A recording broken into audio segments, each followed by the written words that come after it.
नमस्कार दोस्तों। आज का हमारा जो वीडियो रहेगा वो थोड़ा छोटा रहेगा पर ज़्यादा इम्पोर्टेंट रहेगा। हम दो ही टॉपिक आज डिस्कस करेंगे। पहला तो जो हमारे एमपीपीएससी के द्वारा नया कैलेंडर जारी कर दिया गया है उसके बारे में। दूसरा आज हम जनजाति व्यक्तित्व की क्लास भी उसके साथ कर लेंगे। तो सबसे पहले जो सबसे महत्वपूर्ण बात है वो ये है कि हमारे एमपीपीएससी के द्वारा एक नया कैलेंडर जारी किया गया है।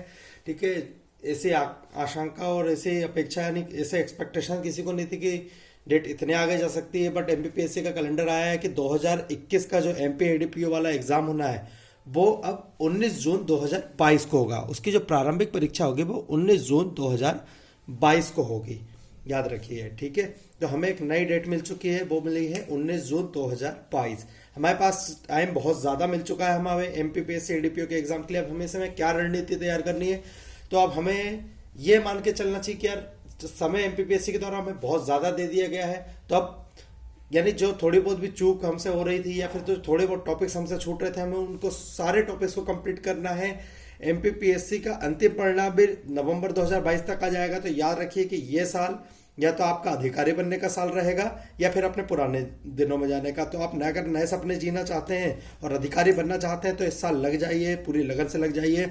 हम अगर एमपीपीएससी के एडीपीओ वाले जो सिलेबस को अगर टाइम टेबल को डिस्कस करें, जो नया कैलेंडर आया है उस हिसाब से प्रारंभिक परीक्षा जो हमारी होगी वो 19 जून 2022 को होगी। परीक्षा का परिणाम याद रखिएगा, जो परीक्षा का यानी प्रारंभिक परीक्षा जो ली जाएगी ऑब्जेक्टिव टाइप में, उसका परिणाम जुलाई 2022 में ही आ जाएगा, यानी अगले ही मंथ। आपको साक्षात्कार यानी इंटरव्यू के लिए 1 महीना मिलेगा। अक्टूबर 2022 में आपके इंटरव्यू होंगे। ठीक है, और फाइनल रिजल्ट या अंतिम परिणाम जो है वो नवंबर 2022 में आ जाएगा, यानी जून से लेकर नवंबर के बीच इस परीक्षा की पूरी स्थिति आपको क्लियर हो जाएगी कि आप इस परीक्षा में अंदर हैं या बाहर हैं। ठीक है, तो लग जाइए, बिल्कुल पूरी लगन से लग जाइए। ये मान के चलिए बहुत अच्छी अपॉर्चुनिटी है। समय ज़्यादा दिया गया है, ये सब बोल सकते हैं कि यार एमपीपीएससी ने बहुत ज़्यादा समय दे दिया है, तो बहुत ज़्यादा अच्छी बात है। इसको एक बहुत ज़्यादा अच्छे रूप में लेनी चाहिए। ठीक है, दूसरा ये है कि एक्सपेक्टेशन तो नहीं थी कि 2021 वाला जो एमपीपीएससी का एडीपीओ का एग्जाम होना है वो भी जून 2022 में होगा, बट ठीक है, एमपीपीएससी की ओर से जो समय दिया गया है, जो कैलेंडर जारी किया गया है, हम उसको ध्यान में रखते हुए आगे की अपनी तैयारी शुरू करेंगे। तो ठीक है, डिस्कस करते हैं। हम आज का हमारा जो टॉपिक होने वाला है वो है जनजाति व्यक्तित्व के बारे में। हमारा जो आज का टॉपिक होने वाला है वो जनजाति व्यक्तित्व के बारे में। एक और बात, अब आपको अपने लीगल पॉइंट जो लीगल टॉपिक है उन पर विशेष ध्यान देना है। आपका जो जीएस वाला पोर्शन है वो हमारी क्लास के जरिए कंप्लीट हो जाएगा। हर रोज एक वीडियो डलेगा, छोटा वीडियो रहेगा जिसमें टॉपिक कवर होते रहेंगे। तो हमारे जो वीडियो है इससे आपका जीएस वाला पोर्शन लगभग कंप्लीट हो जाएगा। तो अब आपको जीएस वाले पोर्शन के लिए बिल्कुल चिंता करने की जरूरत नहीं है। जीएस वाले पोर्शन के जितनी भी यूनिट है, जितने भी टॉपिक्स हैं, सारे अच्छे से करा दिए जाएंगे। आप अपने लीगल पॉइंट को मजबूत करिए, अपने लीगल वाले टॉपिक्स को भी मजबूत करिए। जीएस वाला टॉपिक आपका यहाँ पर बिल्कुल फ्री उपलब्ध आपको कराया जाएगा। ठीक है, उसके अलावा आपको यह ध्यान रखना है कि आपको जो समय मिला है इस समय का फुल यूटिलाइज करना है। ये भी आशंका है कि सिविल जज का एग्जाम जो होने वाला है वो भी इस बीच आ सकता है, तो आपको समय बांट के चलना है और समय का इस प्रकार उपयोग करना है कि दोनों जगह आपका टाइम बिल्कुल यूटिलाइज हो जाए।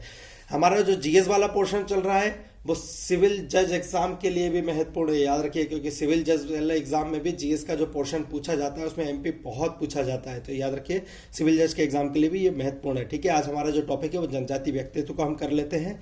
ठीक है, तो हमारे जनजाति व्यक्तित्व, हमारे जो एमपीपीएससी की यूनिट वन का टॉपिक है मध्य प्रदेश के प्रमुख व्यक्तित्व, उसमें सबसे महत्वपूर्ण अगर कुछ पूछा जाने के चांसेस है तो वो है जनजाति व्यक्तित्व से। तो हमारे जो पहले जनजाति व्यक्तित्व है वो है भीमा नायक, याद रखिएगा। भीमा नायक, क्षेत्र कौन सा है इनका? बड़वानी, याद रखिएगा। इनकी जन्म कहाँ हुआ था? बड़वानी में हुआ था। मृत्यु इनको 1876 में पोर्ट ब्लेयर में, इनकी मृत्यु कहाँ हुई थी?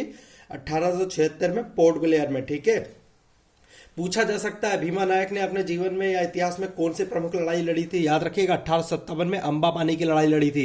ठीक है, तात्या टोपे को नर्मदा नदी किसने पार कराया था? याद रखिएगा भीमा नायक ने। ये क्वेश्चन पूछा गया कि तात्या टोपे को नर्मदा नदी किसने पार कराया था, तो भीमा नायक ने।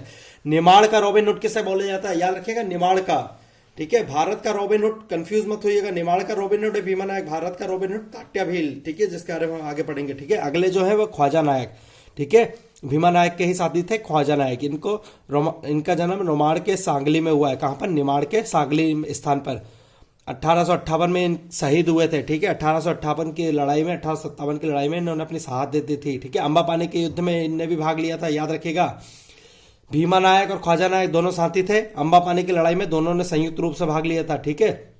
जेम्स आउटड्रम से युद्ध करते हुए इनकी मृत्यु हो गई थी ख्वाजा नायक की, याद रखिएगा, ठीक है। 11 अप्रैल को ख्वाजा नायक दिवस मनाया जाता है। जनजातीय व्यक्तित्व से क्वेश्चन पूछे जाने के चांसेस बहुत ज्यादा है, तो याद रखिएगा किस दिन 11 अप्रैल को ख्वाजा नायक दिवस मनाया जाता है, ठीक है। अगला जो हमारे व्यक्ति थे वो है रानी अवंतीबाई, जिसको हमने मध्य प्रदेश के इतिहास में भी पढ़ा था, बट जनजातीय व्यक्तित्व के बारे में हम पढ़ रहे हैं तो यहाँ पर भी हमें उनको पढ़ना बहुत जरूरी है, ठीक है। इनका जन्म 1831 में मनखेड़ी जिला सिवनी में हुआ था। ये पूछा जा सकता है रानी अवंतीबाई का जन्म कहाँ हुआ था? मनखेड़ी जिला सिवनी में 1831 में। इनके पति रामगढ़ के राजा लक्ष्मण सिंह के पुत्र विक्रमादित्य सिंह के थे। इनके पति का नाम क्या था? विक्रमादित्य सिंह। कौन थे वो? रामगढ़ के जो राजा लक्ष्मण सिंह थे उनके पुत्र थे, याद रखिएगा।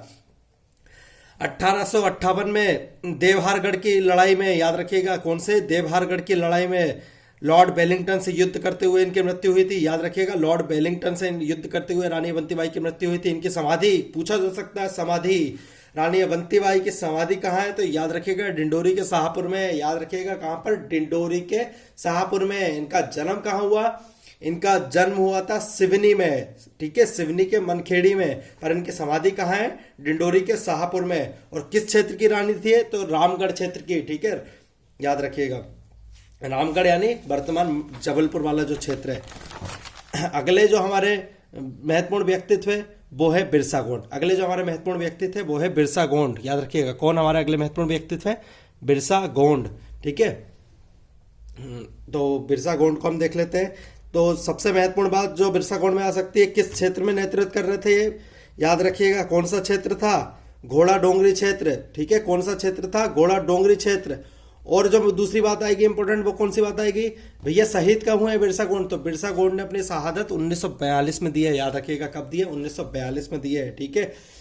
इसके बाद हमारे जो अगले महत्वपूर्ण जनजाति व्यक्तित्व है वो है सीताराम कंवर, याद रखिएगा। कौन है? सीताराम कंवर, ठीक है। किस क्षेत्र में? बड़वानी रियासत में इनका जन्म हुआ था, याद रखिएगा। क्वेश्चन आ सकता है कि सीताराम का संबंध कहाँ से? सीताराम कंवर का संबंध बड़वानी रियासत से है, ठीक है। किससे? बड़वानी रियासत से, निवाड़ वाला जो क्षेत्र आता है, ठीक है। जबलपुर में शंकर शाह और रघुनाथ शाह के गुप्तचर थे। बहुत महत्वपूर्ण व्यक्ति है भैया शंकर शाह और रघुनाथ शाह। हमने मध्य प्रदेश का इतिहास में जब आधुनिक इतिहास पढ़ा था, 1857 की क्रांति पढ़ा था, तब शंकर शाह और रघुनाथ शाह को हमने उसमें डिस्कस किया था। तो याद रखिएगा मध्य प्रदेश के इतिहास के संदर्भ में बहुत महत्वपूर्ण व्यक्ति है शंकर शाह, रघुनाथ शाह, ठीक है। उनके गुप्तचर थे सीताराम कंवर, ठीक है। इसके बाद जो महत्वपूर्ण व्यक्ति है या इनको तो आप बिल्कुल इंपॉर्टेंट मान के चलिए, ठीक है। ये करंट का विषय भी है और हिस्ट्री का विषय भी है, आधुनिक भारत का विषय भी है, ठीक है। और क्या कहते हैं, हमारा जो महत्वपूर्ण व्यक्ति है उसका भी विषय है। यानी बहुत सारी जगह से टाट्या भील के कवर हो रहा है। टाट्या भील बहुत महत्वपूर्ण व्यक्ति है। जन्म कहाँ हुआ था? खंडवा के पंधाना में। कहाँ हुआ था इनका जन्म? खंडवा के पंधाना में। इनके उपनाम क्या है? ये भी क्वेश्चन आ सकता है। निमाड़ का गौरव बोला जाता है, आदिवासी नायक बोला जाता है, और इंडियन रॉबिन हुड, याद रखिएगा, इंडियन रॉबिन हुड बोला जाता है ताट्या भील को। इंडियन रॉबिन हुड ताट्या भील को बोला जाता है। 1898 में इनको फांसी हुई थी। इनकी समाधि कहाँ है? पताल पानी। ये करंट का क्वेश्चन है, ठीक है। पताल पानी रेलवे स्टेशन का नाम बदलकर ताट्या भील रेलवे स्टेशन कर दिया गया है, ठीक है। पताल पानी रेलवे स्टेशन का नाम बदलकर टाट्या भील रेलवे स्टेशन नाम कर दिया गया है। इंदौर में भी एक क्षेत्र है भंवरकुआं चौराहा, उसका नाम बदलकर भी टाट्या भील चौराहा कर दिया गया है, याद रखिएगा। पताल पानी रेलवे स्टेशन इंदौर, उसका नाम बदल के क्या कर दिया गया है? ताट्या भील रेलवे स्टेशन। क्यों? क्योंकि ताट्या भील की समाधि है पताल पानी में। दूसरा, इंदौर के जो भंवरकुआं चौराहा है उसका नाम बदल के क्या कर दिया गया है? ताट्या भील चौराहा, याद रखिएगा। करंट के हिसाब से बहुत महत्वपूर्ण टॉपिक है। अगले जो आती है हमारी झलकारी बाई, रानी झांसी की सहायक थी, याद रखिएगा, ठीक है। जन्म का हुआ था 1830 में। कहां पर? झांसी में, ठीक है। विवाह इनका रानी झांसी की तोपची पूरन सिंह से हुआ था। इनकी समाधि कहाँ है? याद रखिएगा ग्वालियर में ही इनकी समाधि है। अगली जो महत्वपूर्ण रानी है, इनको अभी जोड़ा गया है, याद रखिए, बहुत महत्वपूर्ण है, रानी कमलापति, याद रखिएगा, रानी कमलापति। रानी कमलापति के इतिहास के लेकर बहुत कंफ्यूजन है, पर जो मुख्य बातें हम रानी कमलापति के इतिहास के संदर्भ में पढ़ सकते हैं वो ये है कि इनका विवाह किसके से हुआ था? रानी कमलापति का विवाह निजाम शाह से हुआ था, ठीक है। गोंड राजा थे निजाम शाह, रानी कमलापति का विवाह गोंड राजा निजाम शाह के से हुआ था, ठीक है। निजाम शाह कहाँ के राजा थे? तो निजाम शाह गिन्नौरगढ़ किले के राजा थे। गिन्नौरगढ़ किला कहाँ आता है सर? सिन्नौरगढ़ किला आता है सीहोर में। अब्दुलगंज से अगर आप सलकनपुर के लिए जाते हो तो बीच में गिन्नौरगढ़ का किला पड़ेगा। कौन से जंगल है गिन्नौरगढ़ के? रातापानी अभ्यारण्य के अंतर्गत है गिन्नौरगढ़ किला, याद रखिएगा, रातापानी अभ्यारण्य जंगलों में है गिन्नौरगढ़ किला।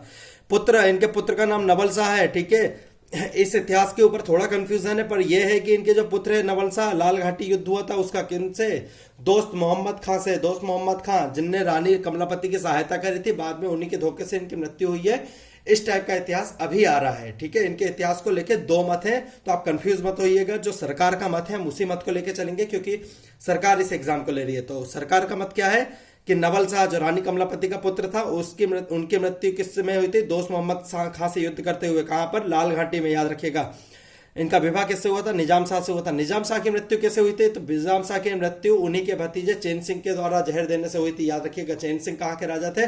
बाड़ी के किले के राजा थे। बाड़ी रायसेन जिले के अंतर्गत आता है। मृत्यु 1723 में हुई है। रानी कमलापति की मृत्यु कब हुई है? 1723 में हुई है, ठीक है। रानी कमलापति की द्वारा ही भोपाल राज्य दोस्त मोहम्मद खां को दिया गया था। कि भोपाल राज्य दोस्त मोहम्मद खां को रानी कमलापति के द्वारा ही प्रदान हुआ था, ठीक है। तो आज का हमारा ये टॉपिक जो था, जनजाति व्यक्तित्व के ऊपर जो टॉपिक था, ये सबसे महत्वपूर्ण, इसको आज हमने करने की कोशिश इसलिए करी है क्योंकि हमें एमपी एडीपीओ की अगले स्ट्रेटेजी को डिस्कस करना था। तो हम ये चाहते थे कि स्ट्रेटेजी के साथ एक छोटा सा जीके वाला टॉपिक भी कंप्लीट हो जाए, कवर हो जाए, तो बहुत अच्छी बात है। हमारा एमपी एडीपीओ, याद रखिए कि जीएस वाला पोर्शन कंप्लीट हो जाएगा आपका यूट्यूब की क्लासेस के द्वारा ही।